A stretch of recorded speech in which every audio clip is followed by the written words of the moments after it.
got like three people from Cece's group. Yeah, sorry, we just Nope, got that's home fine. from Tulsa and I work tomorrow night, so I'm gonna Oh, join this you is if it. that's all right. No problem. No problem. I'm just waiting to see if Michael joins the group. Give it a couple minutes here. Yeah, I was in Mexico last week. Well, I got home Saturday night and like mid to upper 80s to come home to that cold weather. It was like, oh, I want to go back.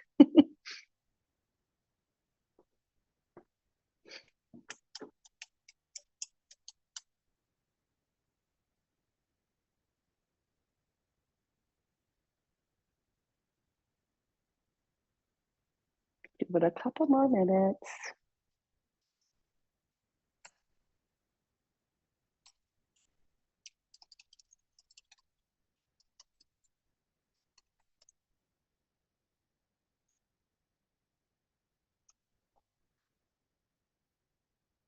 Yep, there he is.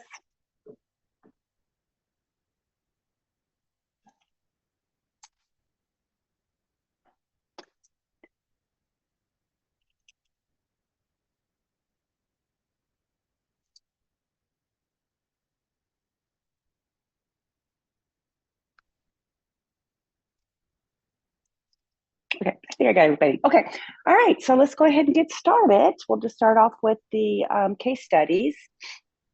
A 44-year-old female presents to your clinic with complaints of irregular periods, sleep disturbances, vaginal dryness. How would you proceed to evaluate this patient, and what do you think is going on, and your options, and so forth? This is Kendra. I feel like she's definitely presenting with symptoms of like perimenopause, and Yep. then would kind of start to evaluate her to know like, are you currently on any sort of contraception?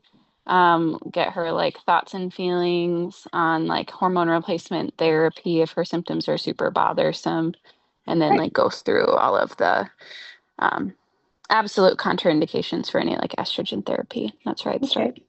So, what are some of the absolute contraindications for estrogen therapy? Like history of DVT, PE, um, Okay. uncontrolled hypertension. Those are the ones that come up like at the top of my head. And then also like any history of like estrogen driven cancers, Right. And which would be basically what kind of cancer? like breast cancer. Yep, breast cancer. Exactly. Yeah. So, is this normal to have these I symptoms? would I would say that would be the one thing to say, you know what, it's probably normal. Um, Absolutely. and I wouldn't, depending on what she said, but I might not hesitate to do a pregnancy test. Just Absolutely. just on the back of my mind, I've seen stranger things happen. Oh, yeah, ditto. Yeah. So she's 44, so she definitely could still be pregnant. So to do hormone replacement therapy, what kind of hormones would you give her? Estrogen and progesterone, and then depending on the provider, I feel like the provider I'm with, she also offers like transdermal testosterone, but I Yep. don't know if So, everybody feels so comfortable with that. yeah. Oh, yeah. We all, well, I don't know if we all do it, but we do it. So HRT. So would you do HRT that you give to women who are menopausal, or would you do a birth control pill since she's only 44? Still You could do get pregnant. a birth control Right. pill, like a combined oral contraceptive. Otherwise, you could talk to her like and see what her interest is in like an IUD for the Yep. Exactly. progesterone. Is the IUD going to help with those symptoms though? No, it would just No, not provide at all. contraception and then the Yep. uterine protection. Yep, exactly. Yeah, so she still has the potential to get pregnant. So you have to consider a low dose birth control pill for her instead of hormone replacement therapy that you would do for menopausal women. Okay, yeah. Um, what if she is having abnormal uterine bleeding? She's 44. It's typically, say she's 45, and she just comes in with some abnormal uterine bleeding. Would you want to evaluate that? Yes. What would you? My What would voice you? is gone. What would you want to do? How would you evaluate that? I'd probably do an ultrasound. That would be a Yeah, surefire yeah, thing to check the lining, yeah. see if there's any Probably, thickening or. Right. And an endometrial biopsy is actually what you would want to do with women 45 or over who's having abnormal uterine bleeding. But an ultrasound is definitely an okay thing to do. I typically, it depends on the patient. I will sometimes do an ultrasound first, then do an EMB. But yeah, either or, she's going to end up needing the EMB regardless because of that. Okay. Let's see what else with this one. What else did I want to mention? So, so her husband had a vasectomy. Thyroid at all? What was that? Oh, okay. Would So you her do a husband had, thyroid you could, because of yeah, her sleep? absolutely. Okay. Yeah, yeah, absolutely you could. Yeah, that wouldn't be wrong at all. Yeah. So say your husband's had a vasectomy. Would you still do a low dose birth control pill?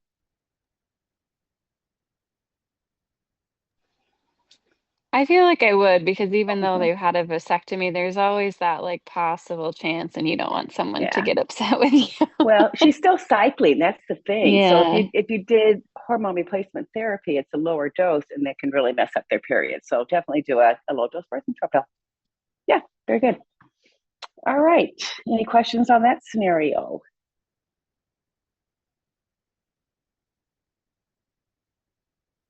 Mm-hmm. Yep, yep. Especially the Mirena, that's indicated with the Mirena is for abnormal uterine bleeding. Our heavy menorrhagia is an indication for that. So yeah, absolutely. Yeah. And sometimes we've done, and I don't know about what your practice does, but sometimes we'll do an IUD and then put them on estrogen because the IUD is going to help that uterus with the help that lining because you never want to give estrogen to a woman, estrogen only to a woman who still has a uterus, because what would that do if you weren't giving them progesterone with that? Oh, the progesterone protects the uterine lining. Right, right. Otherwise, what is it? Doesn't it just keep getting like the progesterone? Tell me more. I think the estrogen will make the lining continue to grow. The estrogen does. Yes. So then the Yes. progesterone then protects that so it's not just continually growing. It will Right, help right. shedding it, right? Yeah, it keeps that lining thin so you don't get the hyperplasia that can turn into abnormal cells that can turn into cancer. Yeah. It also so though, it also can help with some of those symptoms. Like it can help with sleep, yep, can yep. help with some of those perimenopause symptoms as well. Yeah, it sure can. Yeah, yeah, yeah, exactly. Yeah. So there's all kinds of ways to treat these women. So, okay. Any other questions?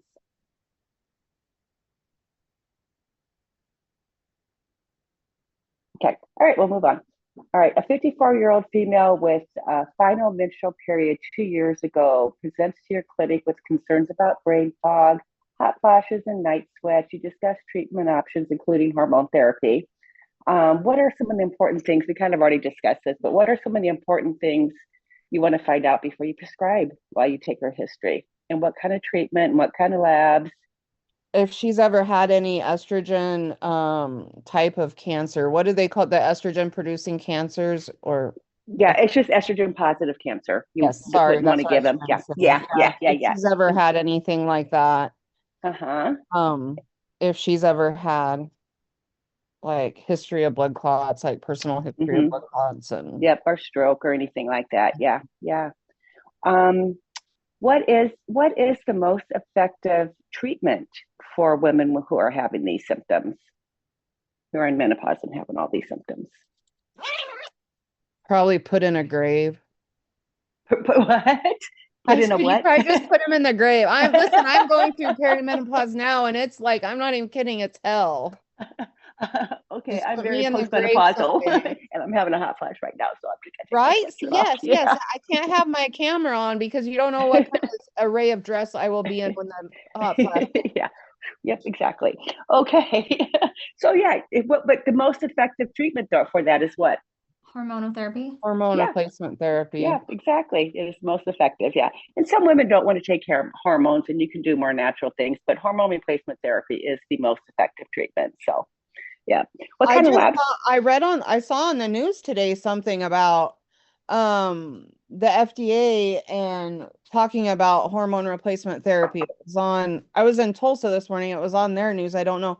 CBS, but they were talking about how the FDA is relooking at some data and reversing their opinion on stuff regarding the survey that they did 20 years ago that showed that most estrogen containing medications cause breast cancer. Like they were talking about that and how that data was skewed and that was has not. And I saw that on the news this morning that the FDA was really looking into changing its recommendations on hormone replacement therapy. Yeah, that was a Women's Health Initiative that happened way back when, and a lot of women came off their hormone therapy, and it was Yeah. a skewed test. But now they're coming out, and this is not going to be on the test, but just for is they recommend estrogen in the form of a patch, and then micronized progesterone, so like Prometrium for the treatment, that you have less risks of blood clots with that. So just FYI. Okay. So Well, what kind of labs? We need to know there's less risk of blood clots with Prometrium for our test. No, not at all. That's just what is more currently being recommended now. So nope, you don't need to know that. I mean, there is a risk of blood clots with estrogen, but not with the patch. And that's why you want to know with their history, do they have a history of blood clots? So, okay. Did I just confuse you? No, not at all. Okay. Okay, good. All right. So what labs would you draw? I would for sure get like a CMP, a LT. TSH, TSH for sure. to reflex to a T4. Make sure their liver function is good, kidney function is good, no abnormal thyroid. And then I feel like the preceptor that I'm with, sometimes she'll do like a CBC and a ferritin, but not always. So Yeah, I feel like it just depends on the symptoms. Exactly. Yeah. So is it necessary to draw an FSH on women who you believe are menopausal or you want to diagnose if they're menopausal? Is it recommended anymore to draw an FSH? Not that I've heard. Don't you just really go by symptom reporting? Symptoms. Yep. So I know when I started on my hormone replacement, they did like FSH, what is it? Sexual binding globulin. Sex hormone binding globulin. Yeah. LH, estradiol, testosterone. It was a whole gamut of things. Yeah. And it's really not necessary to prescribe HRT for any of that. Yeah. So yeah. Okay. And the most effective treatment is estradiol. So okay, we just talked about that. Let's see. We talked about the risk of women. I just missed that. What did you say? The most effective treatment was estradiol? Estradiol, yeah, estrogen to help with those that's symptoms. The most, okay, yeah. Yeah. What again? I'm sorry, I missed. There was just a lot going on. Oh, that's okay for the menopause symptoms. Yeah. So hormone replacement therapy, estradiol, estrogen is going to have all that. Yeah. Okay. Yep. Okay. And we already talked about women who have a uterus. They definitely have to have progesterone with their estrogen. Great. Okay. Perfect. Oh, no problem. What happens if you do give a woman the estrogen, they get this hyperplasia going on? What's the main thing you're worried about with that? Cancer? Yeah, endometrial cancer. Yeah. Yep. Okay. All right. I think we covered that. Any questions on that one? Okay. All right, 16-year-old. She presents to your clinic with heavy and painful menstrual cycles. What are your treatment options? What could be the underlying causes? Her mother is asking her if she needs a PAP. So let's say, what are your treatment options for this 16-year-old? Let's start there. Give her Motrin, NSAIDs. Yeah, NSAIDs first. Yeah, absolutely. And then if that doesn't work, then you can always discuss birth control to help with that. Yeah, absolutely. What is the most common cause, especially in teenagers that have irregular periods? What's the most common cause of that? Irregular periods. Their activity level. What? I would say in anovulation. I'm coughing. Anovulation. They're not ovulating yet. Anovulation. Yeah, she's anovulatory. Yep, that's the most common cause. That's also the most common cause for women who are attempting to get pregnant. They're just not ovulating all the time. So the most So- common cause of painful heavy cycles is anovulation. Yeah, in young girls, in teenagers. Yeah. Okay. Yep.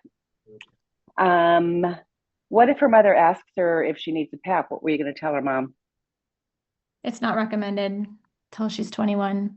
Correct. Yep. Okay, so you have a patient. She's a teenager. She comes in. She's sexually active. What indication would you want to do a pelvic exam on a 16-year-old?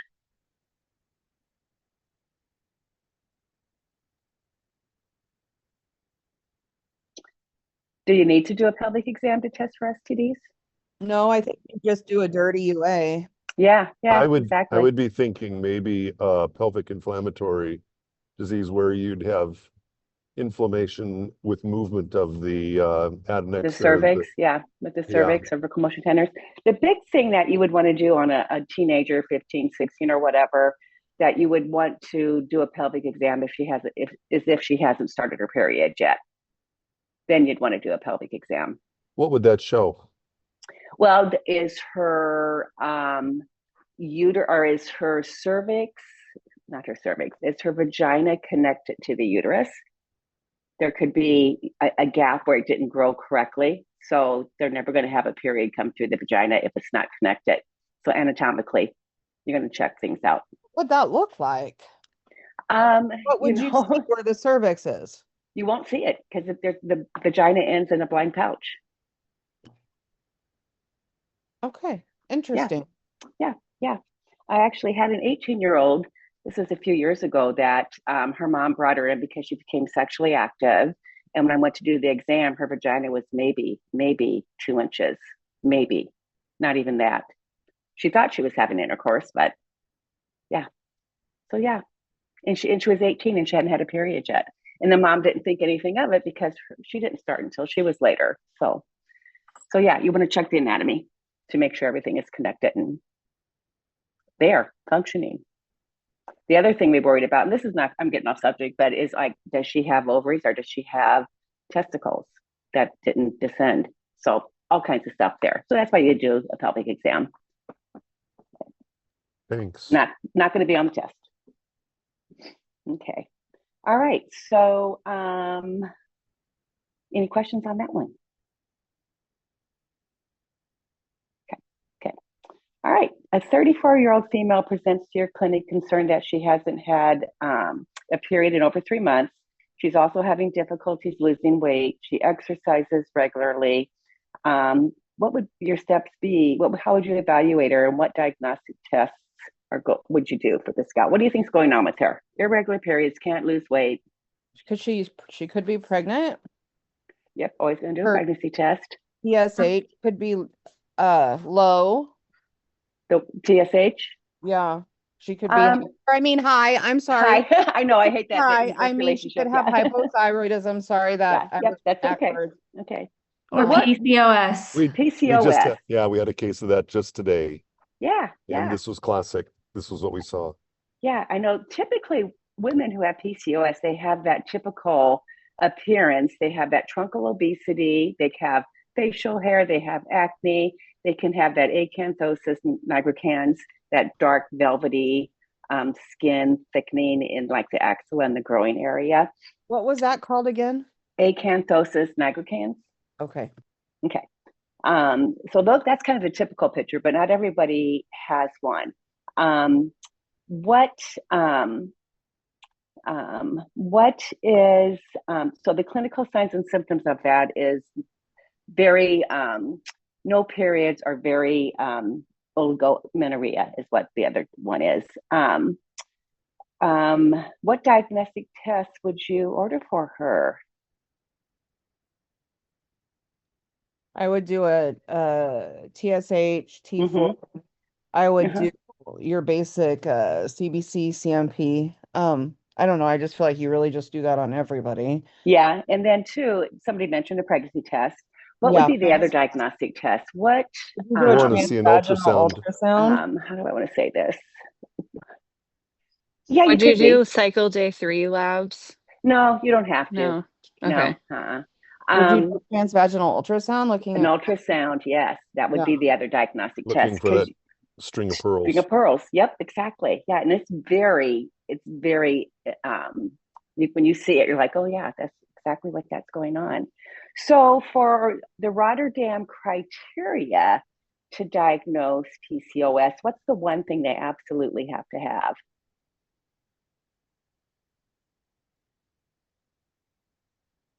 Test. Isn't it They need to have, diagnostic from the ultrasound? No, it's just a clinical feature. they need to have either irregular or absence period, or they need to have acne, the hyperandrogenism, Uh-huh. So what Fine. with the hyperandrogens, what do you see with that like besides the acne? hair growth. Hirsutism, yes, that's the one thing for Rotterdam criteria is they have to have hirsutism. Okay. What are some of the long-term risks with PCOS? Infertility. Uh-huh. But they can still get pregnant. Think more when they're 50.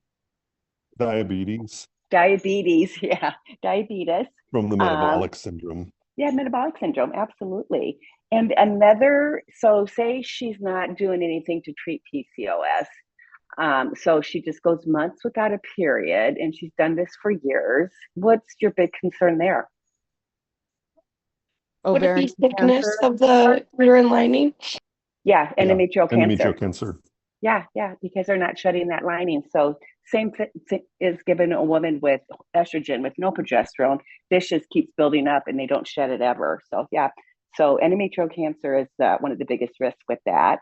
Besides diabetes, metabolic syndrome, cardiac disease. Okay, so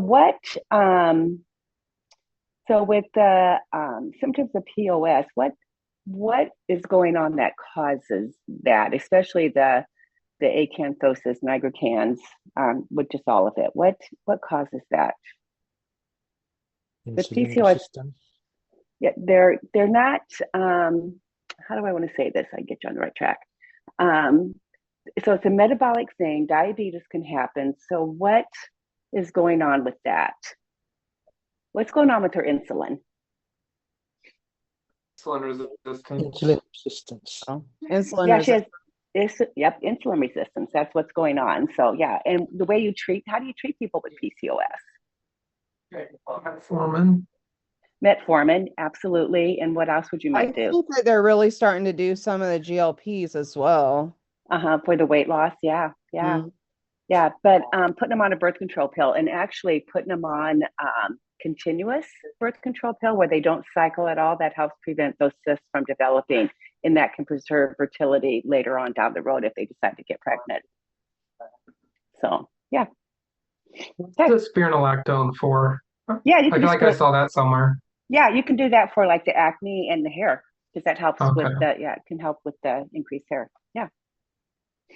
But metformin really actually works pretty good, except that's so hard sometimes for them to tolerate that, but it does work well. Okay. Any other questions on that one? Does PCOS deal with the estrogen production? It's Is it more- estrogen down on that? It's more to do with that insulin resistance is Okay. what causes that mostly. Yeah. Okay. Okay. All right. A 28-year-old female presents with concerns that she is unable to get pregnant. What are your first steps in evaluating this patient's concerns? What would be the number one thing you'd want to do when they come in and say, God, we've been trying to get pregnant? What do you want to find out? How long they've been trying. Yeah, how Is long- she pregnant? We had a gal Yeah, just no, last week yeah. in clinic that said we've been trying, and we just said, why don't we just do a simple test today? Can you give us a sample? And it was positive. Yeah, She isn't that great? was Isn't that pregnant. great? Yeah, but the number one thing that you want to think about or what you want to get from them is, are they timing appropriately? Are they timing around ovulation? So that'd be like the number one thing that you can do. Just ask her when are you having ovulation? How are your periods? Are they regular? Right. Okay. So say, and as I said, anovulation is the most common cause of infertility. So say that their menstrual cycle is normal, all their labs came back normal. What would be the next step that you would do to evaluate this couple? Say they've been trying for over a year. I would do a semen analysis on the Yep. male. Yep, that would be your next step. Yep, absolutely.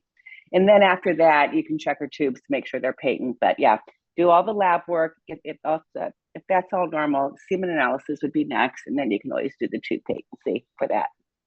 Okay. What are some of the labs that you would do for this woman if she hadn't been worked up yet?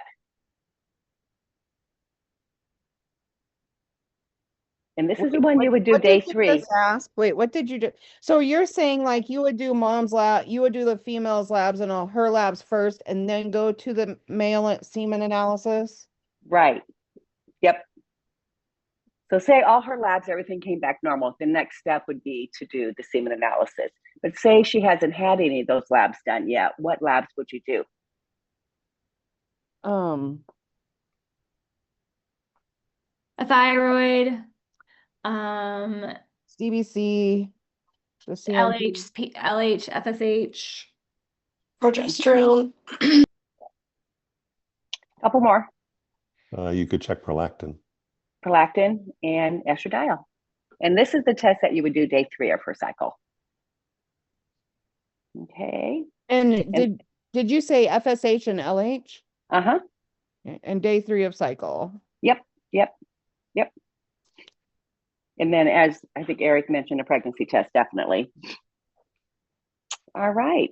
So yeah, what you want to do is just make sure they're timing appropriately. And, if they've been trying for over a year and everything is normal, you're going to do the semen analysis. Okay. After labs. After labs. Yep. Mom's the easiest one to check. It's just a simple blood draw. Then you do the semen analysis if everything is normal. Okay. All right. Moving on. A 38-year-old female is in your clinic for a well woman exam. During her visit, she expressed concerns that her libido has significantly decreased. What important initial assessments would you make in the primary care setting? What do you want to find out first? What med she's on? Yeah, which meds are known for decreasing the libido? SSRI. Antidepressants. Yep, SSRIs. Yeah. Is What she would be- under stress? Yep. You want to find out what's going on in her life, on her, her lifestyle. What else is going on there? Another thing you want to evaluate. Is she having pain within her core, so she's just not doing it? That could be, yeah. Another thing you want to find out is, evaluate the relationship. Is she in a happy relationship? What is the most common complaint of women? Vaginal dryness. What, 38? Not necessarily. Oh, The most- fatigue. In sexuality, the most common complaint in regards to sexuality, I guess I should say. I have absolutely no interest in it. That's it, exactly. You may have thought about it 10 times a minute since last week, and I have not thought about it since last week. Yep, lack of desire is the number one common complaint when it comes to sexuality with women. So yeah, lack of desire. Yep. Okay. Anything else? Any other questions on that one? Okay. A 26-year-old female presents to your clinic with vaginal bumps. What should be included in your working differential diagnosis?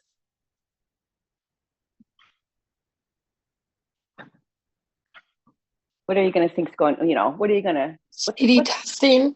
Yeah. And then what kind of STDs do you think is going on when she complains of vaginal bumps? HPV. Mm-hmm. Or Warts, yeah. HPV, condylomas, yep. What else can cause bumps? Syphilis, herpes. Shaving. herpes. Folliculitis. Yep. There's another condition, and a lot of times children get this, and they will get them around their face, around their mouth. oh, I can't. Molluscum, yeah. Yep, molluscum. Yep, absolutely. And molluscum is kind of like a raised red little area, and the center of it is kind of umbilicated. It kind of looks like a little donut, kind of, and that's kind of indicative of molluscum. So, but yeah, you want to think she, condylomas, HSV, molluscum. HSV typically is going to be painful. Molluscum and condylomas not. Okay. Okay. That is it with the scenarios.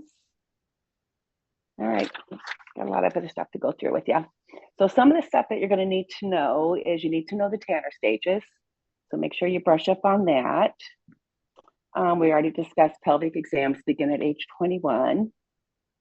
Most common cause of irregular menses is anovulation, especially with abnormal uterine bleeding, anovulation. So postmenopausal bleeding. What's the average age of menopause? What is what? 52. 52, 52. average. Yep, average age. Yep. And what is the definition of menopause?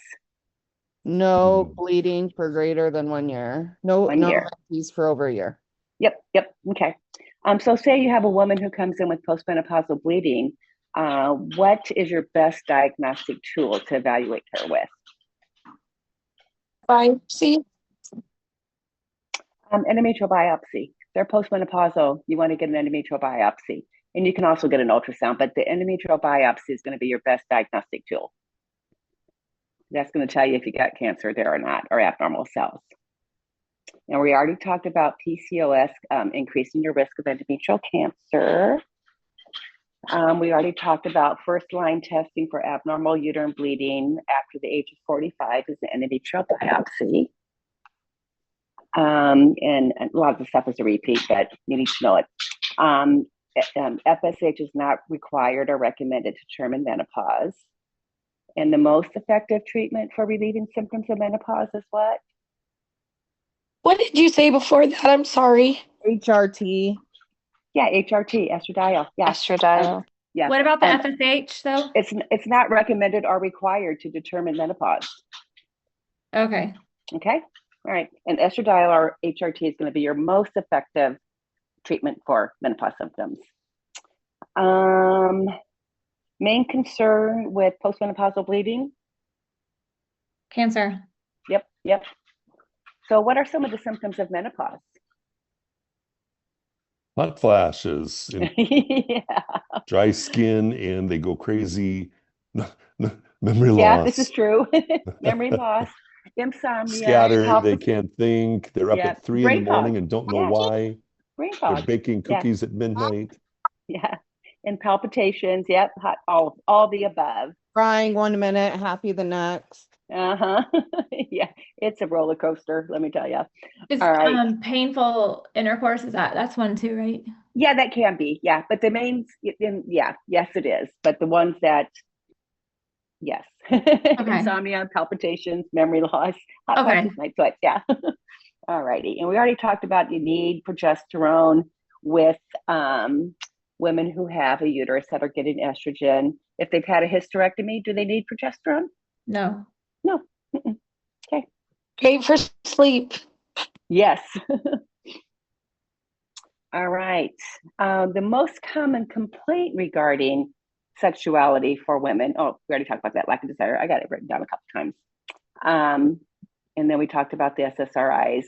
So atrophic vaginitis, what kind of test can you do to determine if it's atrophic vaginitis, if somebody comes in with symptoms? I think, don't you just do a pelvic exam? Yeah, Let's but see. you're also you can do a pH test and it's going to be elevated. So litmus paper, that's elevated with atrophic vaginitis.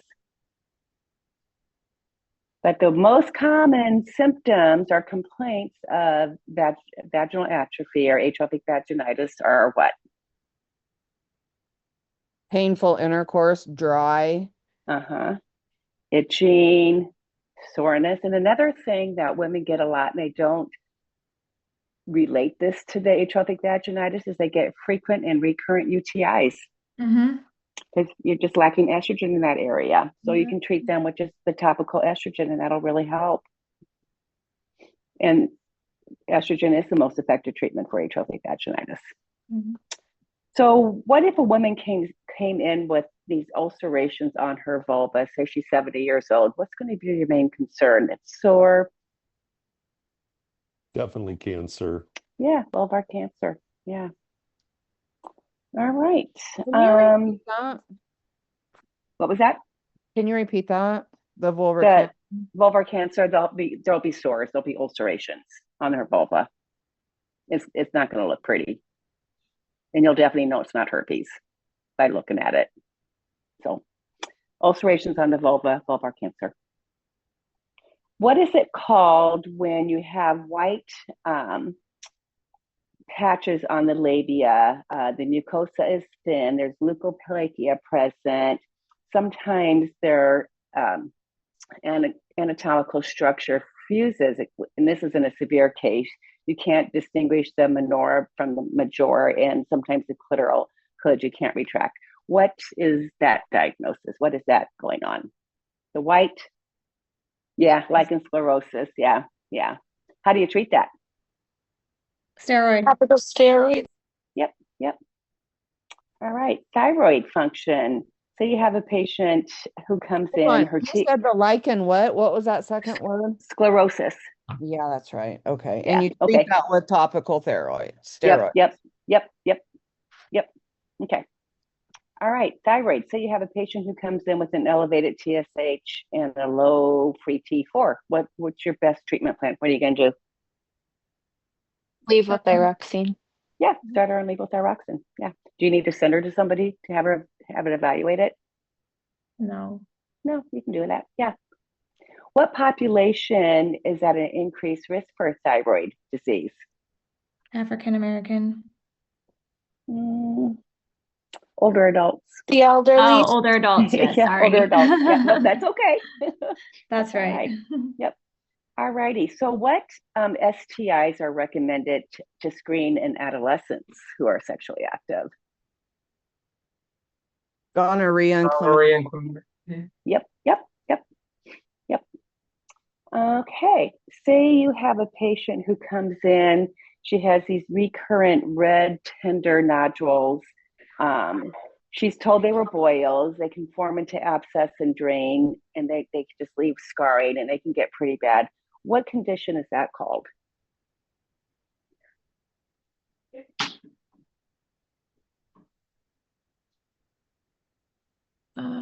Okay, can you repeat that? Like, I gotta process it. Sorry. It's okay. Recurrent red tender nodules.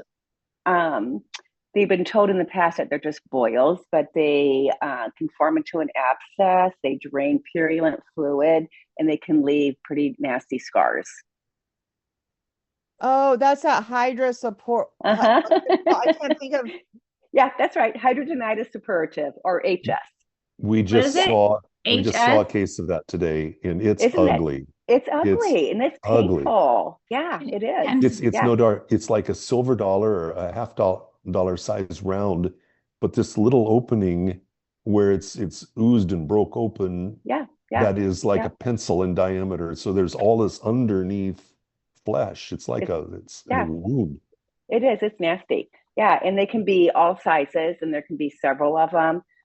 It's yeah. As you said, it's can you ugly. tell that the difference between that and boils? Oh, you when you look at it, because it's going to be boils is usually just like one little area. The hidradenitis, they're going to have several, and they probably had more, and you're going to see the scarring where they popped and burst. And can you repeat that one more time? What is it? Or Hidradenitis.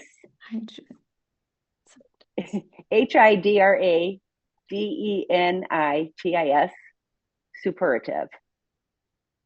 Thank you. HS for short. HS for short. Yeah. Okay. Okay. All right. But yeah, they're kind of nasty. Eric, you did see a lot of good stuff today. There. All right. All right. Okay. So now let's get into this transgender.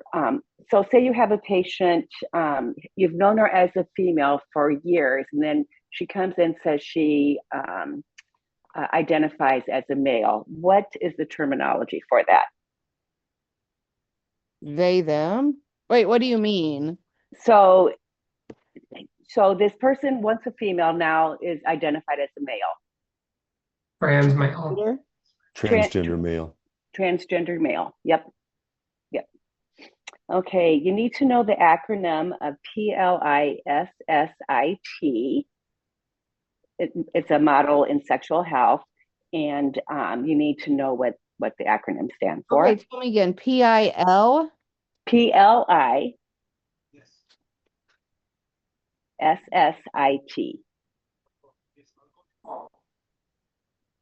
I bet the first word is permission.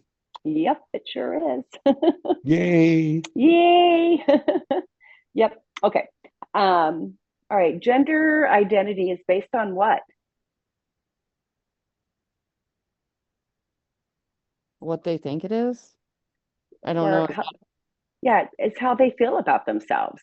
It's how they identify. It's regardless of what you were assigned as a sex, male or female. It's your identity is based on how you feel about yourself. Okay. What's cisgender? What we are.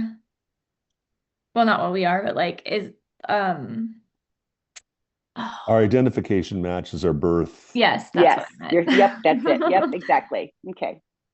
All right. And then what are some of the increased risk factors for women who are LGBTQ? What are they at increased risk for? Abuse, What kind of abuse? sexual Sexual. abuse. I knew you guys were going to go there. abuse. They're more prone to tobacco, alcohol, and drug Really? abuse. Yeah. Uh, Yeah. All righty. And that was What- for increased risk factors for who? A For transgender? the LGBTQ women, they're just at an increased risk for those. For that. All right. Okay. Does women over 65 do they need a pap smear after 65 if it's always been normal? No. No. Yeah. What annual screening do women over 65 need? Mammogram. What they hate. Yeah, Mammograms. mammograms. Yeah, mammograms. Yep. What's the long-term risk of DEPO? Bone intensity, Osteoporosis. osteoporosis. Yeah, bone loss.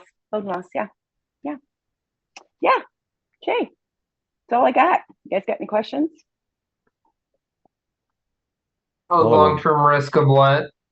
Bone loss for DEPO. VHS does not only affect the genital region, it was also on flanks, On the axillary area. inner thighs, axillary area, Yep. base of the neck, or I mean base of hairline. When I Yeah. looked at the scars, you could just see, and they had started on this person at 13 and they were 28. Yeah. And Yeah. It's never pretty knew a significant. day. Yeah. It's pretty significant. It is. Yeah. It's typically in the groin area, but like you said, it can be in the axilla area and those other areas too. That's the most common. Yeah. Questions? Anything? I do. Do you live in Omaha? You practice in Yeah. Omaha? Yeah. So do you see a lot of like the transgenders to like the LGBTQ? So my question is like, I am very rural, very small town. When we see like we don't really typically see a lot of transgender or males identifying as females type of thing. Like how do you do that? If you have a male coming in identifying as a female, do they come to women's health? It's kind of confusing to me. It is very confusing. A lot of those patients will go to Planned Parenthood because men who identify as women, they need high doses of estrogen. Mm-hmm. and they need the spironolactone to stop the hair growth. So they typically don't go to a GYN office for that. A lot Okay. of them will go to Planned Parenthood. Yeah. Yeah, I just Yeah. wonder how you would do Yeah. that because Yeah. I mean, even a female identifying as a male coming in, are they still getting the female exams? Are they Yeah. still, Yep. They still have a cervix. Yeah. And yeah, that's what I'm, yeah. yeah. Yeah. And they still have ovaries. Yeah. Yeah. So they still get their exam. Yeah. Yep. I had And one of the even first. women, go ahead. Go ahead. Oh, I was just going to say, even women who are gay and have only female partners, you're still going to do a pelvic exam and a breast exam on them. Because HPV is not the only cause of cervical cancer. So you definitely always want to check do their pap smear when it's due. 20 some years ago when this was not even a thing. And the names have been changed to protect the innocent, but a long-term patient of mine, Rob, came in and he was a truck driver. And he came in one day and he had long hair, breasts, looked everything woman. He said, my name is Roberta. And I fired off a letter to one of our association people and said, how do I build this? Because the anatomical parts are male. Mm-hmm. And will I be caught for insurance fraud if I send in that Roberta is, and they said, do what the patient says. Even then, that was so whatever the patient says, that's what it is. That's what you say. Yeah. And you can also, on your physical exam, you can dictate what their anatomy is. So, I mean, yeah. But yeah, they identify as female. So yeah. I know. It gets difficult sometimes, but try to keep an open mind. Any other questions? My mind is fine. It's just like how the Yep. treating when it is confusing because if they identify as male, but they still have female, anatomy. Are they continuing to get the care needed for such anatomy, or are they like it's not? Yeah. And if you see them, you just need to find out, when was your last pap smear? Yeah, exactly. Yeah. Yep. Would you please talk a little bit about I don't. Hepatitis B? I mean, we looked at some quick slides on it, but everybody has talked and said, yes, this is contagious. Is it as contagious as, well, we're using gloves. We use good technique. Well, yeah, it's universal precautions. Yeah. So, hepatitis, is usually bloodborne. So if you have like a needle stick with a known person, right, those kind of things, but you're Did wearing I say gloves. hepatitis? I'm sorry. I meant to, herpes simplex herpes. is what I meant to say. Yeah. Yeah, it's not going to jump out and get us. Nope, it's not. Used good technique. Yep, because exactly. I've seen some pretty intense lesions, and I know, especially if it's like a first outbreak, they're horrible. Yeah. But yeah, no, as long as you got gloves on, you're fine. Okay. Yep.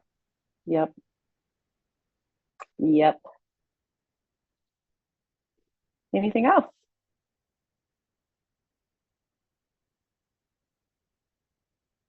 Okay, as always, don't hesitate to get a hold of me or Cece if you have any questions while you're studying for this test. But honestly, everything we went through is test material, just FYI. Okay.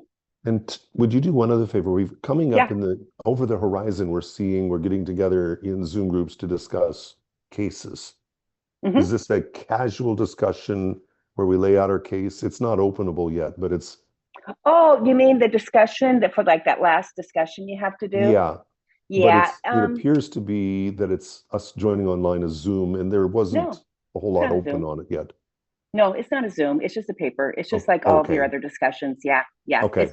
It's just a little bit different because she wants you to go into more depth with it. But pick an interesting case.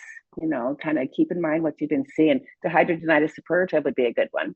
I thought Um, she said we were gonna do a Zoom and we're each gonna give a little presentation to our classmates about some interesting patient we saw over the semester. Yeah, That was we'll my have to check take into on it. that. Yeah, That's no, like That was what my she take, said. and I was like, there are no instructions yet, and so yeah, that's usually just a discussion forum, like all your other discussions you've done. Unless you changed it, I will find out, but I think it's just a paper you do. Well, Just I'm like- in perimenopause, so I don't know a dang thing. You got that brain fog going on, girl. Every day. Yep, every day. Yep. Yep. So yeah, it's See a always Zoom. I see a Zoom for December 1st. I don't know if it's the next test That's just or the if next that's what test. they're. It says That's the next test. complex women health case studies. Yeah, that's how we have the case studies you pulled up for this Zoom. That's That's just what the it's next going to one. be. Okay. Yeah. But if it's different, I'll let you know. But that's no. Cece would have told me if we were doing something different. So yeah. So just the paper.